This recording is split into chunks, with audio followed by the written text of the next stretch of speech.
Welcome back to the Artefactors Union. I'm your host and foreman, Douglas Scoundrels. Today we are assembling the Survival of the Fittest box from Today we are assembling the Survival of the Fittest box, a title box from 3rd edition containing the title version of Lord Cooper, Huntmaster being the title version of Marcus, with that being Alpha, and the originally shared models, the Empyrean Eagles, which I believe are now just Apex in 4th edition. But it is now just Explorers and Neverborn, and there is no 3rd faction, as we are now in 4th, and Marcus has left the cool kids. Okay, that is our artwork. Runners on the back. I've got I've got a bow and weird antler things, because he got tired of cheating with an artillery piece. 2 birds with 2 heads, so 4 heads. Forehead. And Barkus or Meowkus, depending on what you want to go with. No one refers to it as Alpha, at least in my friend group. Okay, that's the renders. Let's look at the sprue. Okay, the sprue is giving that majority of our difficulty. Seems like it's going to be in Cooper, just that he has 10 bits and a decent amount of small bits. The birds have a few small pieces, specifically these legs over here, but it is like 5 and 4 bits each. And then Meowkus being only 7 and pretty simple, of 2 halves of the body and 4 limbs, and then a pouch of some kind. Not like the fun kind. He's not a marsupial, sadly. Alright, we'll just do them in box order, so we'll go ahead and look at the instructions for Cooper first, and then go over the assembly order.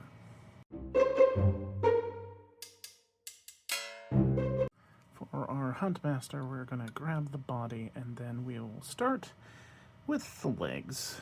So we'll grab this one, actually no, that is not it. We're going to grab the knee. That is pretty much all we have of his right leg. And then the left leg is split into this piece and this clawed foot. And then we will do the right arm, which is this one, attach it to the bow, which has his hand on it right here. Then we'll do the left arm, which is this one. Then we can go ahead and add his head up here. We'll finish with the lower part of the antlers on his back, and then the upper part of the antlers on his back. So let's grab B8, and then B6, B2, and B10. Okay, got the main body. Now let's add B6 right here. Yeah, it's just his thigh and his knee.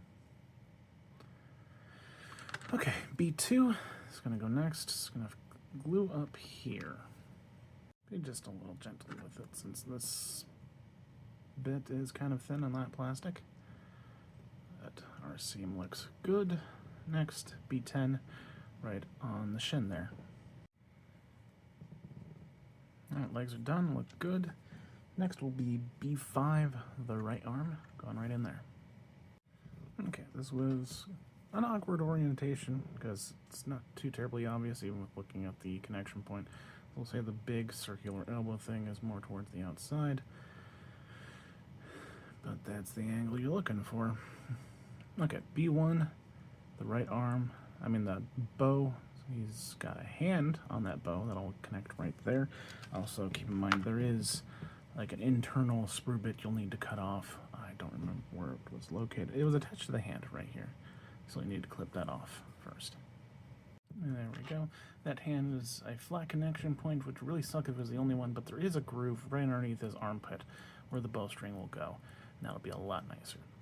Okay, now let's go ahead and grab his left arm B4. It's going to attach here and onto the bowstring.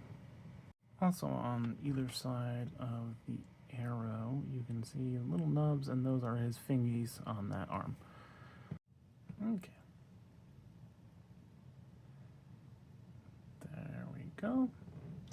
Let's grab his big dumb head, which is B7. I'm going to jam it right in there. There is stupid face. Okay. I didn't buy this box for him, no sir. Just to have him. Alright. B3 is going to be our smaller bit of antlers, or I think they're antlers. I'm going to grab them right there on that smaller connection point.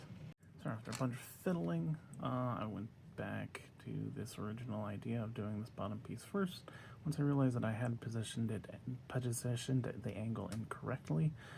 One way you know that it is in there correct is because there's a groove here for this part of this antler branch thing that will not be filled in if you've got the angle incorrect. So this should not be flat up against its back. It should be angled towards us like it is now. So now we should be able to fit B9 in here. So do that now.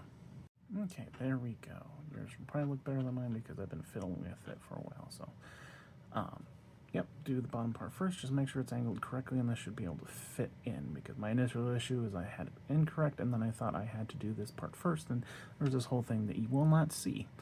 But he's done. Let's put him on a base. Lord Cooper Huntmaster is done. I just realized, is it Lord Cooper? Does it just Lord... Okay, y'all are going to have to wait there until I actually pull the card out. It is Lord Cooper. Never mind. Okay, Lord Cooper Huntmaster is done. And those antler branch things, just a huge, huge pain in the butt. But, yeah, goodness, I still cannot tell if they're branches or antlers.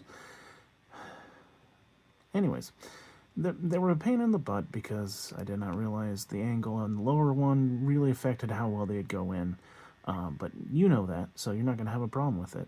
The left arm was a little bit weird at getting it to align with the shoulder socket and the fingers on the bowstring, and the right arm was a little awkward as well, just rotating it until I got it to sit in correctly. So those were the pain points. I think the rest of the box is going to go a lot easier. So let's move on to the birdie boys. The birdies are next, the Empyrean Eagles, and they have the labeling same here as on the instructions, which is great. So I'm going to start with Empyrean Eagle A.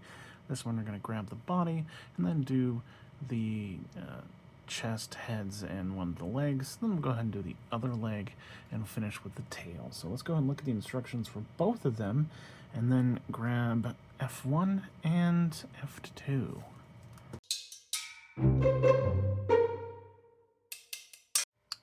F1, now add F2, you know, right in the middle.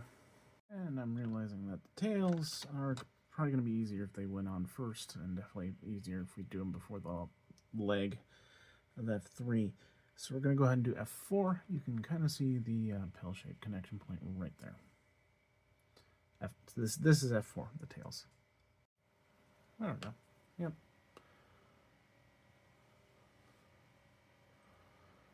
Okay, now let's do the leg F3. I'm just kicking it out all fancy like. Alright, he's done, but we got flight bases. So, good old-fashioned instructions on flight bases. You figure out where you want it to sit, check how the angle of it is that you want it to be, then you shave down the top so that when you do glue it, it'll have as much surface as possible to actually stick to the mini. So we're going to base this guy.